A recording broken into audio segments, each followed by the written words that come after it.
Pueblerinas en la onda.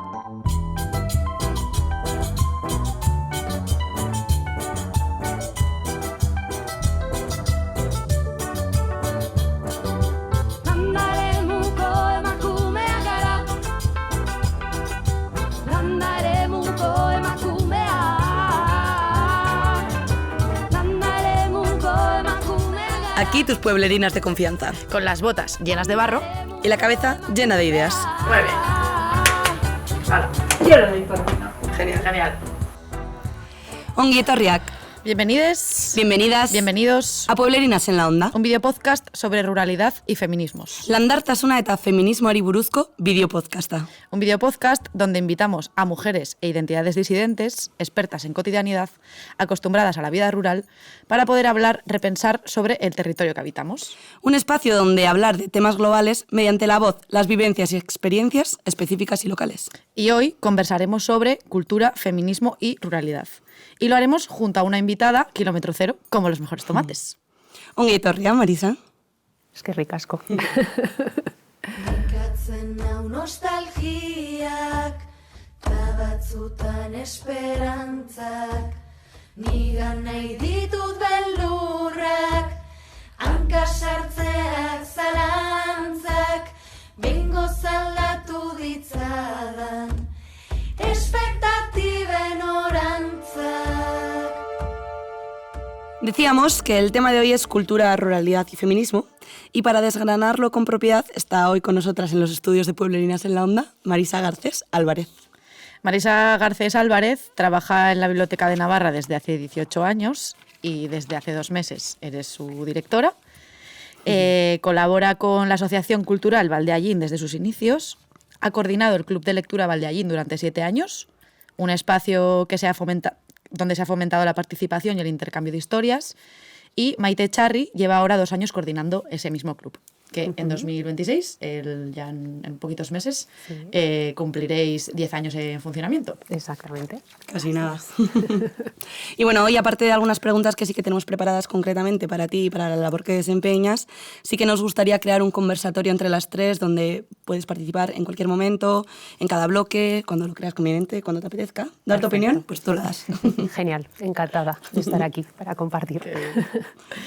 Vamos a hablar de cultura, feminismos y ruralidad y, admitámoslo, es un tema demasiado amplio para abarcarlo en 1 hora que dura este video podcast y, bueno, supongo que es lo que nos va a pasar en todos y cada uno de los podcasts que, Pues sí, que grabemos, ¿no? Porque lo que nos gusta abrir un buen melón, madre mía. Pero para poder abarcar mucho y poder apretar mucho también, hemos decidido dividirlo en 2 o quizás 3 partes. Y hoy nos vamos a centrar fundamentalmente en lo que es la cultura popular, el folclore, la memoria viva, ¿no? El archivo, cómo guardamos todos esos saberes. Eso es. Es decir, que lo relacionado con la cultura artística, con la música, con las artes escénicas, con las artes plásticas, con los festivales rurales actuales, con esa diversidad cultural que hoy en día también cohabita, ¿no?, en los pueblos, pues eso lo vamos a dejar para otra ocasión. Y antes de nada, bueno, como es habitual, un poco de contexto. Chun, chun. Porque la cultura. ¿Qué es la cultura? ¿Qué es la cultura? Es una cosa bastante difícil de definir, así que vamos a empezar con una definición muy básica para poder ir desgranando ese concepto y pactar un poco de lo que estamos hablando, ¿no? Que quede claro de qué hablamos, a qué estamos haciéndole referencia. Según la RAE, la cultura es un conjunto de modos de vida y costumbres, conocimientos y el grado de desarrollo artístico, científico e industrial en una época o de un grupo social. Es decir, que dentro de la cultura pues, forman parte los conocimientos, las conductas, las prácticas artísticas, los símbolos, las creencias, las costumbres, ¿no? Todo eso pertenecería a ese ámbito, al ámbito cultural. Sí, es interesante también como irnos a la etimología de la palabra porque desde ahí ya asoma lo rural. Cultura viene del latín cultus, derivado de colere, que significa cuidar el campo y el ganado, lo que hoy entendemos como cultivar. De hecho, el pensador romano Cicerón hablaba de cultura animi, de cultivar el espíritu, como una metáfora del trabajo que hace florecer la sabiduría humana. Y es esa idea la que se retomó luego en la Ilustración y la que de alguna manera ha llegado a nuestros tiempos cuando pensamos en cultura, cultivar el espíritu. Algunas de las características de la cultura también son la creatividad, la colectividad, el dinamismo, la diversidad, el aprendizaje, la transmisión intergeneracional, y se compone de elementos materiales e inmateriales, que son las creencias, el lenguaje, la tecnología, las normas, los valores, los símbolos, ¿no? Todo esto pertenece. Y en este a ella. mundo así como tan rápido y tan acelerado en el que estamos viviendo, muchas veces pensamos que igual la cultura únicamente tiene que ver con los museos o con los libros, ¿no? Como el ámbito cultural, pero en realidad la cultura está en las manos de quienes amasan, está en las voces que narran historias del pasado, en los gestos que repetimos sin saber, en los dichos que decimos sin saber de dónde vienen, ¿no? Y todo eso es cultura popular, pero ¿a qué nos referimos con cultura popular? Claro, porque decimos cultura popular y parece poco, ¿no? Como le ponemos ese apellido, ¿no? A la cultura popular, parece que tiene como una connotación un poco negativa, o por lo menos que está como que queda denostada, ¿no? Un poco lo que significa. Y lo que es únicamente es eso, es que es nuestra, que es del pueblo, que es una cultura que nace en el pueblo y que es para el pueblo. De hecho, según la RAE, la cultura popular es un conjunto de las manifestaciones que se expresa la vida tradicional de un pueblo, ¿no? Cómo se expresa esos saberes, esos conocimientos. Entonces, cuando hablamos de cultura, inevitablemente también estamos hablando de poder. Quién cuenta la historia, quién se queda fuera, qué cosas se quedan fuera, ¿no? Qué manifestaciones se quedan fuera, no solo qué personas, sino qué manifestaciones, ¿no? Quién sostiene la memoria de esas comunidades, ¿no? Pues también tenemos que hablar del poder.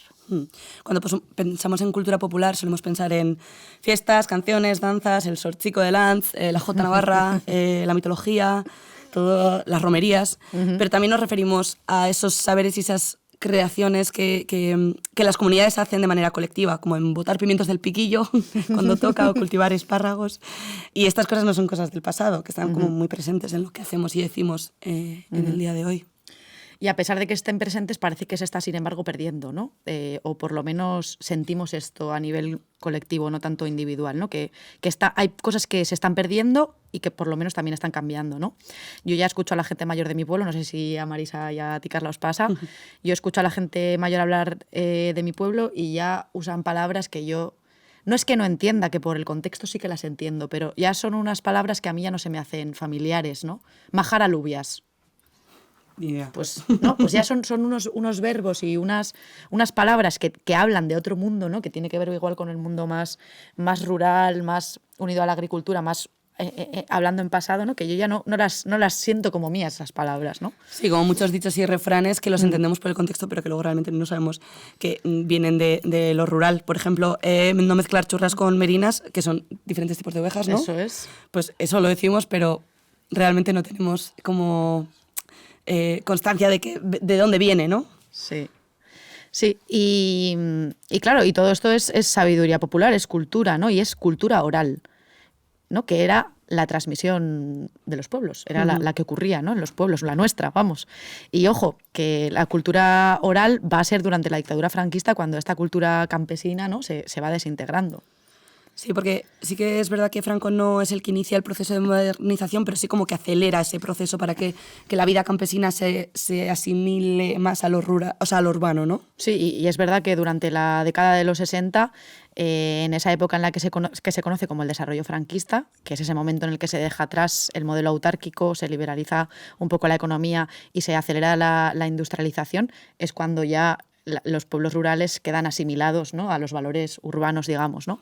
Es en ese momento donde reaparece el término paleto como insulto y, como explica Luis Moreno Caballuz, en este momento es cuando se impone la cosmovisión moderna, ¿no? Es decir, se impone la manera de entender el mundo desde la perspectiva moderna y urbana, basada en el individualismo, en el progreso y... Pues en este contexto el franquismo también anulará el saber oral de las comunidades campesinas. Entonces, sí, es como que en pro de esa modernidad como que se desprecia todo lo que tiene que ver con lo rural, ¿no? Como todos esos saberes más mundanos, más mundanos y necesarios también. Pero bueno, por suerte, la cultura popular pervive. En Nafarroa, por ejemplo, tenemos referencias de esta cultura popular en las danzas, en las historias transmitidas en euskera, en castellano, en romaní, en los carnavales rurales, las celebraciones, las fiestas patronales, en los dichos. Sí, a mí, por citar una de ellas, a mí me gustó mucho enterarme que en algunos pueblos del País Vasco, cuando se moría alguien de la casa, iban a avisar a las abejas de que se había muerto alguien de la casa.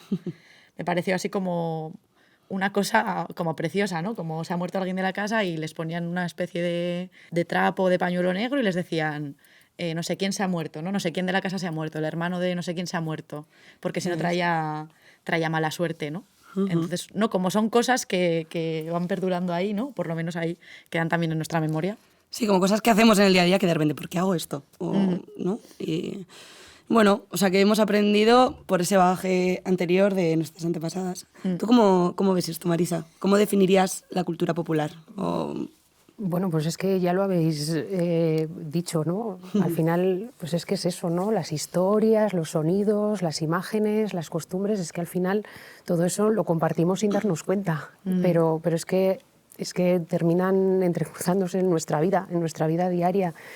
Es que al final es que es ese espacio común donde es que, no sé, viene a llevarnos al sentimiento, ¿no? A mí me parece que a la emoción, porque la nostalgia que nos recuerda una canción que escuchábamos, o sea, me da igual una nana o algo de la juventud, ¿no? La alegría del verano cuando llegan las fiestas de los pueblos, ¿no?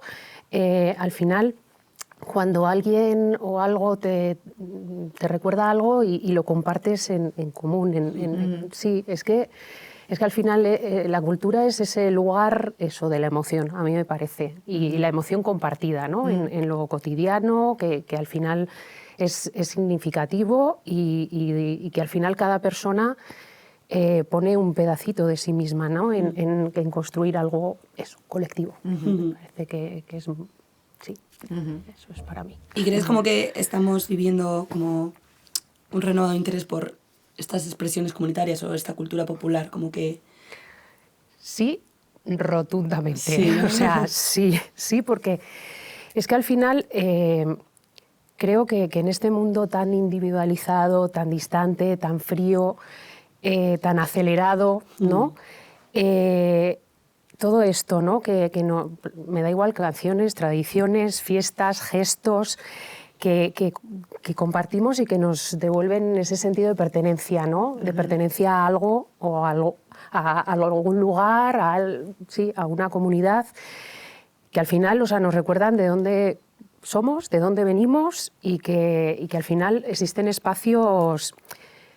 Todavía existen espacios, menos mal, donde las personas nos reconocemos, ¿no? Nos podemos saludar, nos podemos abrazar simbólicamente, ¿no? O sea, es que al final la gente volvemos a esto pues porque es donde encontramos calidad, memoria, verdad, ¿no? En lo colectivo yo creo que volvemos a sentirnos en casa. Sí. Y entonces es que sí. Sin duda. Sí. Sí, que la cultura popular tiene mucho que ver con eso que dices de la comunidad, entonces ahí es donde buscamos como ese ancla, ese volver a la tierra, ¿no? Que estamos ahí en el mundo de las ideas y corriendo de aquí para allá y de repente es como, ¡fum! Vale, ¿dónde estamos? Sí. Y saber de dónde venimos, ¿no? Para mí es una cosa importante que has dicho, ¿no? Porque si no, vamos ahí como, bueno, somos las primeras haciendo cosas, ¿no? Pues no. Pues no.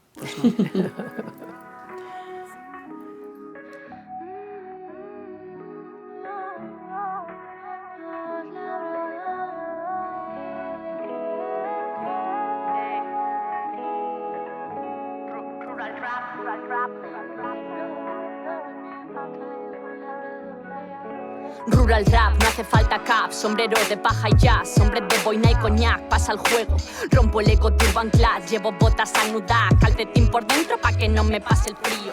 Antonio Gramsci, a mediados del siglo XX, sentará las bases de una corriente antropológica marxista preocupada por el estudio de las culturas populares y las culturas subalternas. Es decir, reclama que la cultura popular es la cultura del pueblo. Esto en el momento fue una revolución para los estudiosos de la época. También Dolores Juliano, antropóloga feminista, nos recuerda que muchas veces estas prácticas han sido despreciadas porque se han asociado a grupos subalternos, campesinos, mujeres, migrantes. ¿Qué pasa con todos esos grupos que han quedado al margen? ¿Qué pasa más bien con la escasa representación que tienen no solo las mujeres, sino también el escaso reconocimiento de las vidas de esas personas que se quedan al margen, ¿no? De las vidas cotidianas, de las cosmovisiones de las mujeres, de las cosmovisiones de estas personas subalternas, ¿no? De pobres, de migrantes, ¿no? Como afirma también Lupe Jiménez Esquinas, que es antropóloga también. Sí, cuando miramos la historia oficial, la cultura oficial, esa que se hace muchas veces, deja fuera a muchos agentes. Vemos a grandes huecos en la historia, con mayúscula. Grandes huecos sin nombre, narradoras invisibles, cuidadoras cuya memoria nunca se recogió.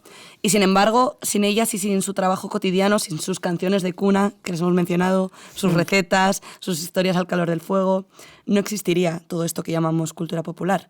Las mujeres han sido transmisoras fundamentales de la memoria, aunque raramente se les haya reconocido. Y justamente percibimos eso, ¿no? No sé si solo me pasa a mí, no sé si es una cosa solo individual o también es colectiva, que percibimos que mucha memoria no se ha recogido. En este caso me refiero a la memoria de los pueblos, ¿no? Porque tampoco se ha podido transmitir. Como sabéis, no solamente hacemos este video podcast en Pueblerinas, en Pueblerinas, en el proyecto Pueblerinas, sino que también hacemos Pueblerinas en Acción, que es esos talleres que estamos haciendo en los diferentes valles para un poco recuperar la memoria viva de estos pueblos, la memoria colectiva de las mujeres. Y están siendo unos encuentros personalmente muy enriquecedores, muy bonitos, y observamos que hay una necesidad de contar, ¿no? Esas maneras de vivir de las mujeres, esas maneras de vivir cotidianas de los pueblos, ¿no? De la ruralidad, y que de alguna manera quede registrado, ¿no? Porque no está pasando. Entonces hay como una sensación de pena, esto sí que no es solo mío, es algo que yo respiro, ¿no? en esos talleres a veces. Hay una sensación de pena porque claro, no está yendo... No estamos escuchando a estas mujeres de manera colectiva, ¿no? Pues sería precioso que cada vez acudiera más gente a esos encuentros intergeneracionales, porque es una manera de que esa memoria pueda ser transmitida, ¿no? Sí, además, también lo que decíamos, ¿no? Que muchas veces parece que empiezan estos talleres diciendo, uy, pero ¿yo qué voy a contar si yo no tengo nada que contar? Y de repente a nada que empiezan ya es como una de historias, de cosas que les han pasado, cosas que pasaban en los pueblos, y dan, lo que dices, mucha pena que igual gente más joven que podría beneficiarse totalmente de esto, que no esté ahí como absorbiendo todos estos saberes. Porque igual cada una conoce la historia familiar, más o menos, pero cada vez hay menos lugares donde podamos hablar de cómo ha sido la vida de los pueblos. Parece que, como dice Marc Badal, en apenas 2 generaciones hemos olvidado que somos descendientes directas de estas campesinas y que nos hemos negado a la transmisión de ese legado. O sea, nos hemos quedado como sin herencia, ¿no? Totalmente. Pero parece que todavía estamos a tiempo, ¿no? Y traigo las palabras de Gemma Ruiz Pala, que me gusta mucho cómo ella lo resume, ella es novelista, pero dice, todavía estamos a tiempo, todavía nos quedan mujeres nada especiales, vidas que se consideran pequeñas, insignificantes y corrientes, pero que harían temblar las piernas al más valiente si se contaran igual que las proezas de los héroes oficiales que abrillantan la historia oficial. Pero hay que querer verlas. Y hay que querer escucharlas, ¿no? Escuchar a esas mujeres en los talleres de Pueblerinas en Acción, para mí está siendo todo un honor. O sea, me siento una persona muy afortunada de poder ir a escuchar y a compartir con ellas. Entonces, pues bueno, desde aquí lanzamos como otra vez esta invitación, ¿no? Que hay muchos días posibles para que podáis acudir a estos talleres, así que volvemos a lanzar pues la invitación desde aquí. Y es que, como observamos también en estos talleres, la cultura no es neutral, ¿verdad? No. No es estática, cambia con el tiempo y está atravesado totalmente por relaciones de poder. Y por eso es más necesario que nunca recuperar esta historia oral, esta memoria viva para, como dijimos en el primer capítulo, construir una genealogía feminista rural desde la base. Y como no hay historia universal, tampoco la historia universal en el feminismo, ¿no? Pues parece que es imprescindible recuperar y construir una genealogía rural que integre a mujeres y que también integre a todas esas personas que han sido excluidas de los relatos oficiales, ¿no? Por su condición de clase, por su condición de raza, por su condición de expresión de sexualidades. Como dice Adriana Guzmán, la memoria tiene que ser decolonial, ¿no? Tenemos que trabajar en una memoria que sea antipatriarcal, ¿no? Que nos permita entender la vida desde otras perspectivas y desde la perspectiva también de la vida cotidiana, ¿no? Que ponga ahí también el énfasis. Claro, uno de los ejemplos de todo esto es el caso de las personas en procesos migratorios, ¿no? Las diásporas. ¿Qué pasa con estas personas? Y aquí, como no, también tenemos que mencionar a Brigitte Vasallo, también otra de las grandes referenciadas en este podcast. Totalmente. Que está realizando una investigación sobre las migraciones de la época franquista, esas que se dieron en el campo empobrecido por la represión y la política económica autárquica, a las ciudades industriales, sobre todo a partir de los años 50. Vamos, que es la historia de nuestros pueblos, de toda esa gente que se fue a la ciudad. Claro, ¿y qué pasa con la memoria de estas personas, ¿no? Que tienen que dejar el lugar en el que habitan, en el que residen, en el que también está su memoria colectiva, ¿no? Ella, Brigitte Vasallo, lo escribe así: en la diáspora se pierde la memoria de las cosas, la genealogía inscrita en el paisaje, nada habla de ti, ni las calles, ni los museos, ni los libros de texto, ni los recuerdos, ni los álbumes de fotos, ni los barrios, ni las canciones populares, ni las banderas, ni nada. Y todo eso son retazos, cachitos de aquí y de allí, que vas tomando para hacerte un delantal a jirones, cogido con pinzas y con alfileres. Una batita de andar por casa que alimente la ficción de tener una casa. Entonces nos tenemos que preguntar, ¿quién y cómo ha contado la historia? ¿Quién la ha guardado? ¿Qué queda fuera de los archivos y por qué? Y sabemos la respuesta perfectamente, ¿no? Esa historia no la han escrito ni los pobres, ni las personas rurales, ni las mujeres, ni las personas racializadas, ni las disidencias sexuales, ni las personas con discapacidades. La historia la ha escrito el poder. Así lo señalaba, por ejemplo, la antropóloga Teresa del Valle, que ha trabajado precisamente sobre ritualidad, memoria y género, mostrando cómo en lo rural las mujeres sostienen prácticas simbólicas que rara vez aparecen en los libros académicos o los libros oficiales. Desde esta perspectiva, tú, Marisa, ¿cómo, desde tu trabajo también en la biblioteca y cerca de los archivos, ¿no? ¿Cómo aparece la huella de las mujeres en la memoria popular de Navarra?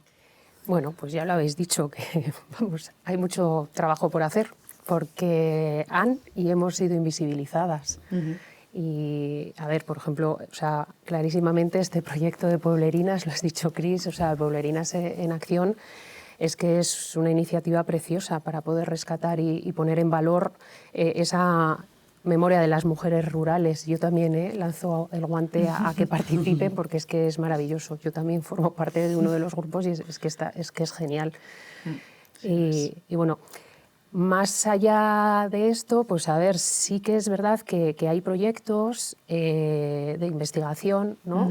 Por ejemplo, respecto aquí al Valle de Allín, hace unos años el Archivo del Patrimonio Inmaterial de Navarra, un proyecto de la Universidad Pública de Navarra, realizó entrevistas a 13 personas del Valle y, vamos, la grabación está accesible en la web y la verdad es que es bonita porque, claro, ya hay gente que ha fallecido, ¿no? Entonces también, o sea, te da, bueno, pues eso, es bonito, ¿no? Las cosas que cuentan y ahí queda, ¿no? Pero también es verdad que se hace poco, o sea, lo ves y dices, vale, bien, pero ¿y por qué no repetir, ¿no? Más, o sea, ahí se queda. Y también, por ejemplo, me gustaría hacer una mención especial a Pedro Argandoña, que en el blog de Casa Rural Belástegui ha recogido durante varios años entradas en el blog con patrimonio inmaterial, tanto de Euz como del Valle, o sea, experiencias y cosillas curiosas de eso, de esas cosas que se cuentan, que se dicen, y él las pone por escrito y está bien. Sí, esas cosas que igual, si no estuvieran escritas ahora mismo en el blog y no se cuentan de generación en generación, va a llegar un punto en el que se pierde esa herencia y se corta. Exacto. Y ya nadie conoce esas historias nunca más. Exacto, así es. Claro, y que son como, digamos, como ir dejando miguitas de pan para que luego las personas que quieran hacer una investigación puedan ir a recogerlas. Pero si no haces eso, esa labor, ¿no? De contar una historia que no sabes muy bien de dónde viene, claro, es una labor, ¿no? Como de ir dejando pistas para las siguientes generaciones, ¿no? Y poder luego saber por dónde volver, ¿no? A recuperar todo eso. Exacto. Si no se hace en el presente. Sí, que estamos, o sea, que también creo que hay un montón de gente mayor en nuestros valles que ha vivido cosas como que tienen una importancia política también, ¿no? Y de memoria histórica, que se están yendo. Y como no recopilar esa información, esa memoria y guardarla para tenerla, o sea, como para que esté presente en nuestro día a día, pues da mucha pena. Y también para entender, a mí me pasa cuando hago entrevistas, cuando hablo con la gente de mi pueblo, ¿no? Que a veces pues he oído esto y ya nadie me sabe decir. No digo, claro, esto se ha saltado unas generaciones y hay una información ya que es que se ha perdido, ¿no? Sí, claro. Y es una información que nos permite también comprender nuestro entorno y también nuestra vida, ¿no? Nuestros lugares, la toponimia, por ejemplo, ¿no? Nuestro entorno, nuestro territorio. Sí, sí. Muy interesante. Uh-huh.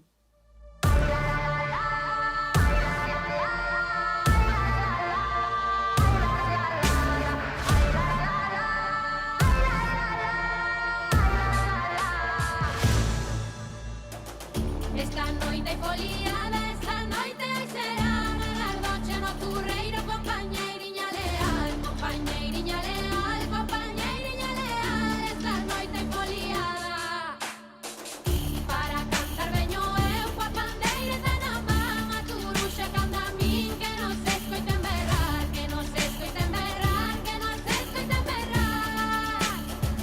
Coa pandeireta na man. Dicen que en los pueblos nunca pasa nada, pero basta mirar con calma para descubrir que todo pasa. Entre las callejas, los viejos frontones y las plazas, florecen historias, talleres, lecturas compartidas y canciones que suenan con acento propio. En muchos pueblos la cultura no se queda esperando subvenciones, se arremanga las mangas. Un grupo de lectoras y lectores que comparten su lectura en la sociedad del pueblo, un grupo de teatro o de música que ensaya en la ludoteca, una asociación que se lía la manta a la cabeza y organiza un festival. Las personas son el corazón de estas iniciativas, vecinas y vecinos que deciden quedarse o volver al pueblo. Gente que mira el paisaje no como un escenario perdido, sino como una inspiración constante. Hay algo especial en la forma en que la cultura se respira aquí. No hay prisas, pero tampoco pausas. Todo se construye con las manos y con la voz, con el aroma de la trufa convertida en museo, con los libros que viajan en bus, con quienes abren el pueblo al mundo sin perder su raíz. La cultura más viva no está solo en las grandes ciudades, sino aquí, en lo rural, donde cada idea brota como una semilla y cada proyecto se convierte en cosecha compartida.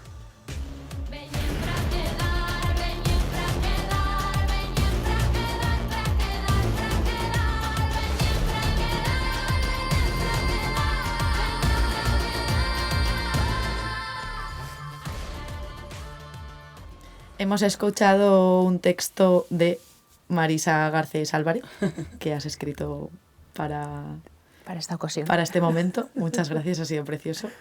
Gracias. Precioso porque es que has recogido también lo que es como, sí, como el sentimiento de valle y de cultura aquí en el valle. La verdad que muy chulo, igual te lo tenemos que robar para guardarlo. Es que ricasco, ha sido un placer. Y vamos a seguir hablando un poco de lo que es el folclore y la tradición. Uh-huh. Que muchas veces igual, a veces cuando hablamos de cultura popular, utilizamos también el término folclore como intercambiablemente. No están ahí como ese límite de qué es lo mismo, no es lo mismo. Según la RAE, el folclore es el conjunto de costumbres, creencias, artesanías, canciones y otras cosas semejantes de carácter tradicional y popular. Y por supuesto es cambiante, ¿no? El folclore cambia de valle en valle, de pueblo en pueblo. Lo vemos, por ejemplo, en Navarra, ¿no? En este territorio tan diverso en el que vivimos, ¿no? Las danzas, los carnavales, las romerías, los mitos rurales, los cuentos, son un tejido vivo que va transformándose y que es muy cambiante, ¿no? De pueblo en pueblo. La tradición pues se va adaptándose, se va reinventando, ¿no? Va cambiando, no es una cosa estática, ¿no? Que permanece ahí quieta. Sí, justamente el folclore sigue vivo gracias a esas personas que siguen celebrándolo y reinventándolo y renovándose con él, ¿no? Y Es curioso, ¿no? Lo hablábamos un poco antes, que en estos últimos años estamos viendo algo muy llamativo, que es un regreso de ese interés por el folclore, por la tradición, por la cultura popular. Hay festivales de música tradicional que están llenando plazas, hay jóvenes que están aprendiendo danzas ancestrales, tradicionales de los pueblos en los que viven. Las redes sociales están llenando de vídeos de recetas antiguas, ¿no? O, bueno, de otras generaciones también. Canciones, relatos familiares, ¿no? Estamos viendo cómo se empiezan a reivindicar estas celebraciones como propias, ¿no?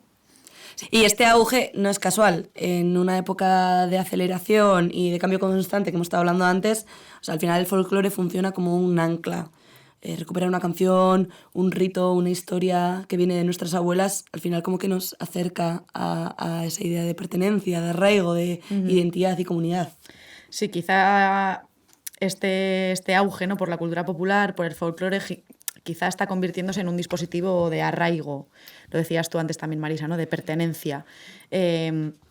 Como dice Marc Badal, una reinterpretación crítica del legado campesino podría ofrecernos algunas respuestas parciales que nos ayuden a reconducir nuestra deriva hacia ninguna parte. Esa ninguna parte es la parte impuesta por el capitalismo neoliberal que nos ha desvinculado de raíz, ¿no? Con nuestra dependencia de la tierra, con nuestra dependencia de los recursos naturales, con nuestra interdependencia, ¿no? Social, que esto también lo traen las compañeras ecofeministas como Yayo Herrero, ¿no? Sí, y luego también al mismo tiempo como que todos los modos de vida rurales también están, los que están vinculados a la tierra, ¿no? También están como siendo revalorizados por una tendencia hacia la sostenibilidad y lo comunitario, ¿no? Como a nivel social, a nivel comunitario, como que nos estamos acercando más a lo rural también desde ahí, desde recuperar el contacto con la tierra es poder imaginar modos de vida más sostenibles.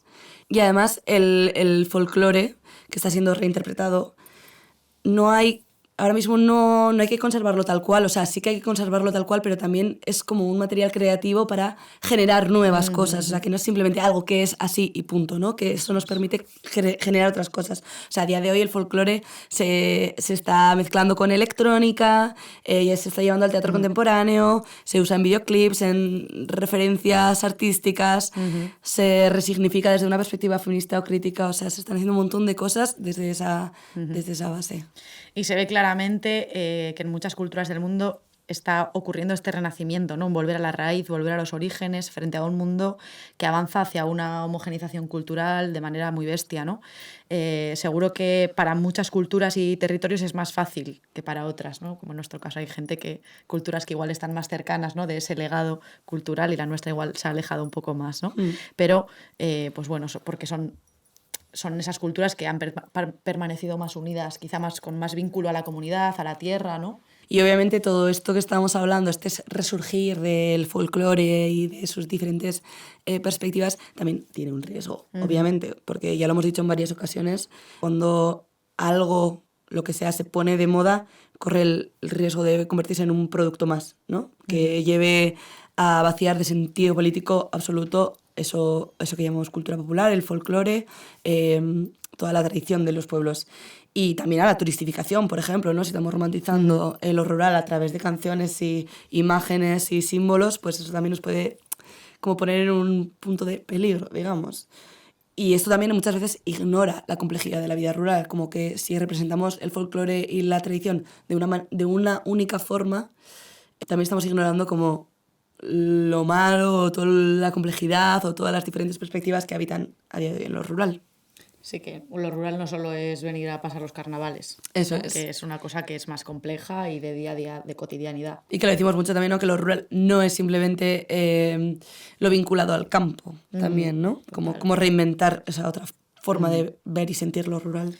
Sí que por traer un ejemplo de esta reflexión sobre el folclore, sí que queríamos traer uno de los proyectos que se están llevando también a cabo en este territorio sobre la recuperación del carnaval rural, que ha traído la compañera Vanessa Escalada Estudio con su proyecto Hilando Rural, que podéis, pues tiene algunos vídeos y podéis meteros también en su página web si queréis buscar más información al respecto.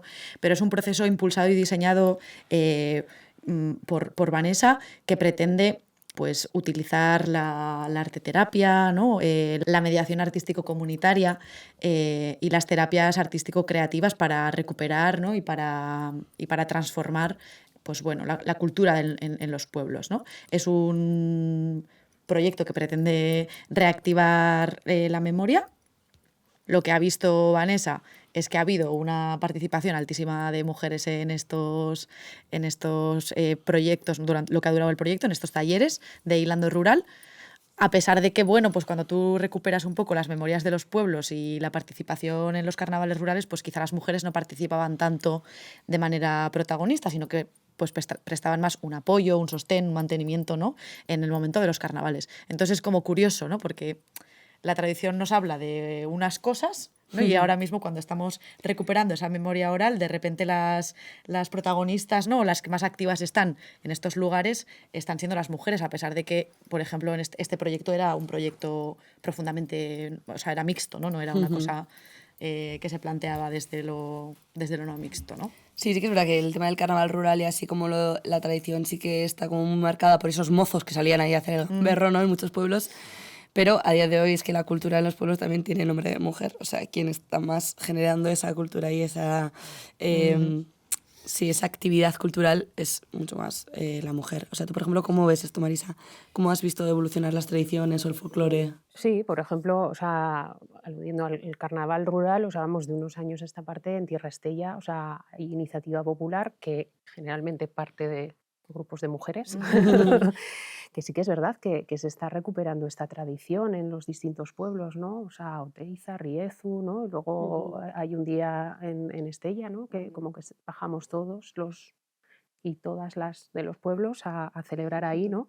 Y aquí, por ejemplo, la Asociación Valdeallín lleva 3 años celebrando y vamos, intentamos ir celebrando en distintos pueblos. El año pasado fue en Artavia, veremos a ver este año dónde. ¿Dónde toca? Sí. Yo la vi, ella me miraba y en la mano llevaba una jarra para regar los claveles que tenía en la ventana. Yo la vi, ella me miró y en la mano llevaba una flor.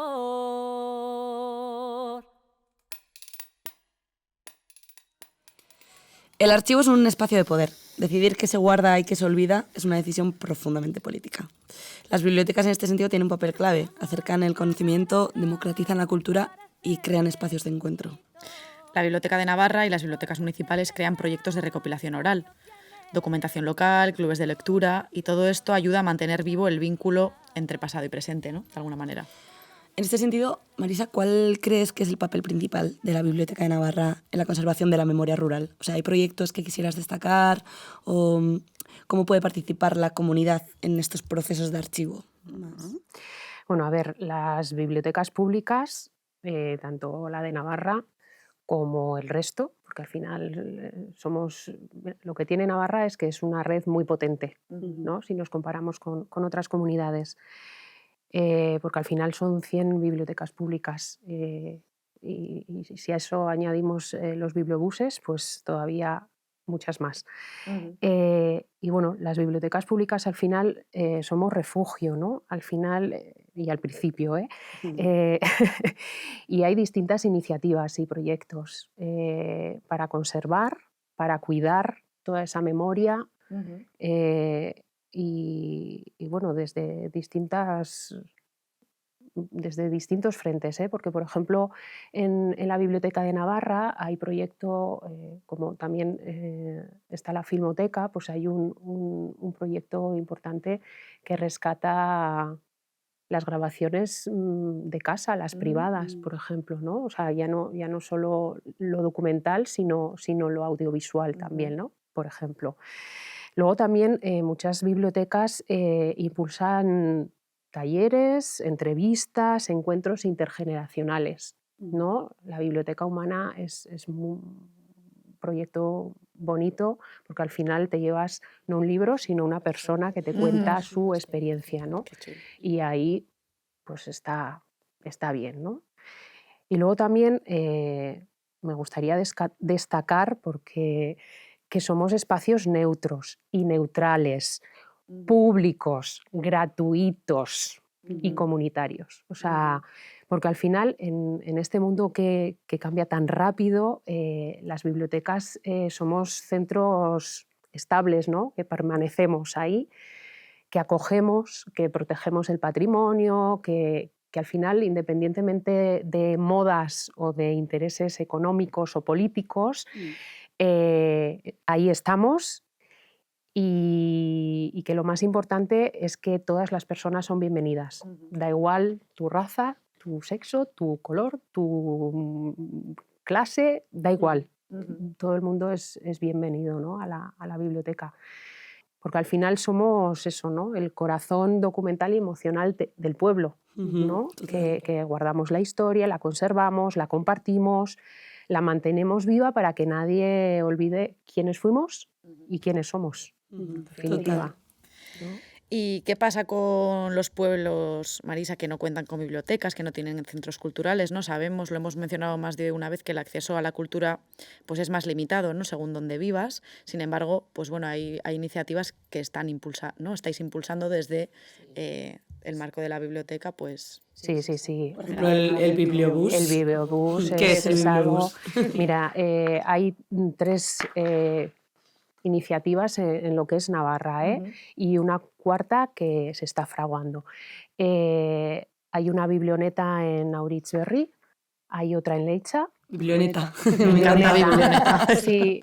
Qué bonito. Y luego desde octubre de 2022, en esta zona tenemos el bibliobús de Tierra Estella, que comenzó con unas poquitas rutas y ahora mismo hay 7 rutas que...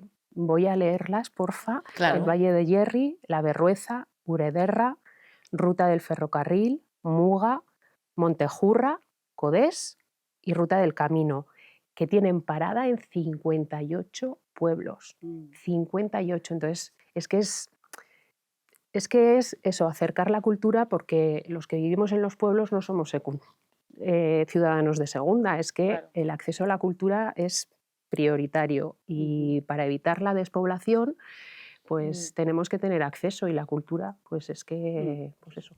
Tenemos que imaginar formas en las que podemos hacer eso, ¿no? Y el bibliobús es como una iniciativa súper apropiada, yo creo, ¿no? Pues no podéis venir o sea, no queremos que tengáis que venir a las ciudades para poder consumir literatura o cultura. Vamos a ponerlo fácil, vamos a ir, ¿no? Exacto. O sea, a mí me encanta, me parece que es una cosa chulísima. Sí. La accesibilidad, ¿no? Y exacto. Eso, sí, o sea, yo bibliobús es que me encanta como idea. ¿Cómo suena? Digo, ¿qué haces? Es que me imagino como un carrito de un helado, ¿no? Como pero en vez de helados, pues el panadero, un pan y un libro a la vez, ¿no? Una hogaza y un libro debajo del brazo. Así como... Y otro de los proyectos que me gustaría es que es nuestro club de lectura. Claro. Porque además el año que viene hacemos 10 años y es genial. Es que es maravilloso participar en ellos, porque compartimos la lectura, que es un hecho individual, ¿vale? Con otras personas. Y además, pues eso, hablas desde muchos puntos de vista, desde muchas emociones, y compartes la lectura de un libro que a veces te gusta, que a veces no te gusta, pero no pasa nada, ¿no? Y que, bueno, todos coincidimos y todas coincidimos, ¿no? Que muchas veces, si no hubiese venido al club, este libro jamás lo hubiese elegido, ¿no? Y, pues me ha sorprendido, he descubierto, pues eso, otro tipo de lecturas que sin esto, pues eso, no estaría. Y luego, un momento mágico que es genial es los encuentros con los autores y autoras, ¿no?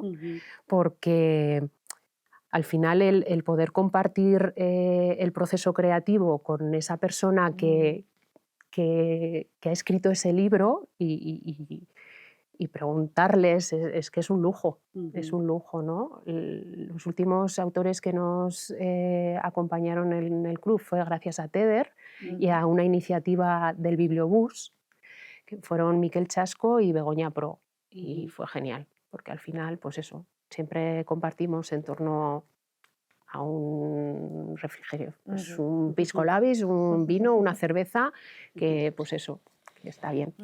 Me ha gustado mucho eso que has dicho de que una práctica individual de repente se vuelve colectivo. Sí, exactamente, y además, vamos, que es que ha pasado muchas personas, ¿no? Y bueno, que no solo participan gente de aquí del Valle, bajan de Amezcua, vienen de Azqueta, vienen de Estella, algunas personas, o sea, y que es abierto, o sea, no cerramos la puerta a nadie. Y pues eso, la gente de Ollobarren también vienen, es que estoy aquí haciendo memoria, pero eso, sí, es que... Y 10 años dan para leerse muchos libros. Totalmente. Pues sí, sí, porque al final leemos uno al mes. Uno al mes. Uno al mes, sí, de septiembre a junio normalmente, y entonces pues... Y por ir como terminando también esta sección y ya pasar a las recomendaciones finales y todo eso, sí me gustaría preguntarte, ¿cuáles crees que son como las barreras como más importantes que existen a día de hoy para la llegada de la cultura a los pueblos? O sea, como, ¿cuál sientes que pueden ser como los obstáculos a los que nos enfrentamos en este sentido? A ver, pues yo creo que por parte institucional es que no se piensa en programar cosas en los pueblos, ¿no? O sea, al final somos las personas que estamos en los pueblos las que tenemos que llamar a la puerta y decir que estamos aquí y nos interesa, ¿no? O sea, que hay que moverse, ¿no? Que hay que arremangarse, ¿no? Sí. Pero bueno, yo creo que hay talento, hay mucha inquietud y entonces, pues bueno, que sí, que hay que seguir. Yo creo que es una de las barreras, ¿eh? O sea, que los que están Sí, en las las instituciones no piensan o... Sí, que haya presupuestos para cultura, que haya intencionalidad, que haya propuestas. Sí. Sí, y que igual piensas que en una ciudad organizas algo y va a venir más gente y muchas veces no es así, que No, igual vas a una charla y están los 4 en un Iruña y Exactamente. vienes a un pueblo y has organizado cualquier cosa y... Sí, si planteas estadísticamente, pues eso, aquí en este valle vivimos 900 personas, igual a algo vienen 25, pero claro, si comparas en Iruña cuántas viven Claro. y cuántas van, ¿no? Eso O es. sea, sí. Sí, sí. Sí, pero no hay como mentalidad como igual rural, ¿no? Como de que, y además justo en Navarra, ¿no? Que es un territorio donde hay muchos pueblos, ¿no? Pueblos y pueblitos, ¿no? Y aldeas. Así es. Ae, ae, se rompe el alquitrán a golpe de bailar. Ae, ae, a golpe de bailar abre la grieta.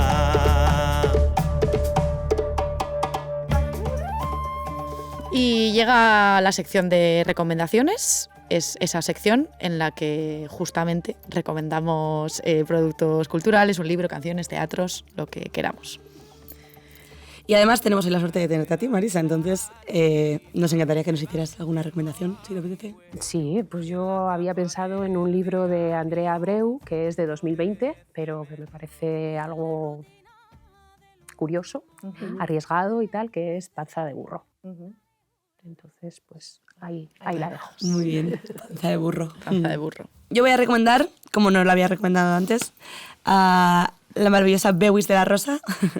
Bewis de la Rosa es un proyecto artístico de investigación poliédrica desarrollado por Beatriz del Monte y su equipo autogestivo, coherente e ilusionado, que son un equipazo.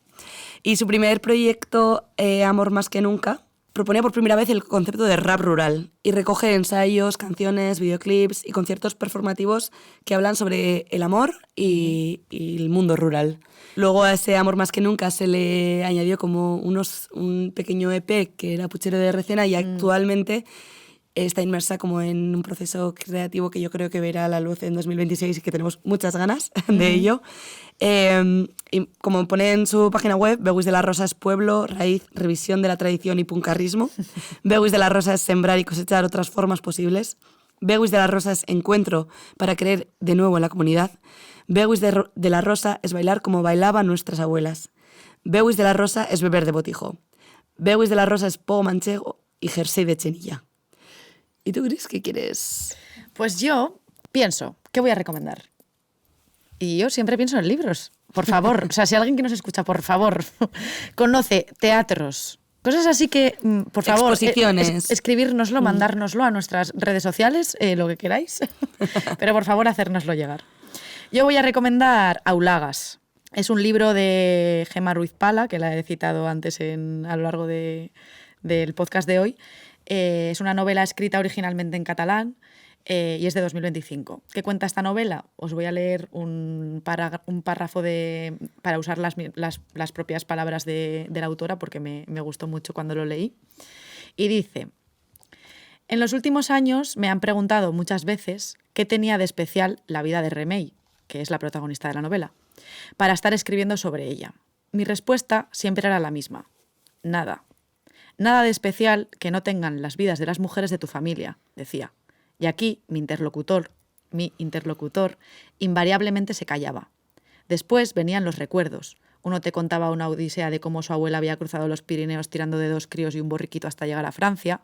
El otro me contaba a media voz que la suya había robado huevos a la vecina para dárselos crudos y todo al bebé que se le fundía en los brazos. Otro te describía horrorizado cómo habían rapado a su tía del pueblo para escarnio de un hermano suyo que se había hecho maqui. Y por cada conversación, una protagonista de una novela. Aulagas. Pues qué bonito, qué guay. Me apetece leerla ahora, la verdad.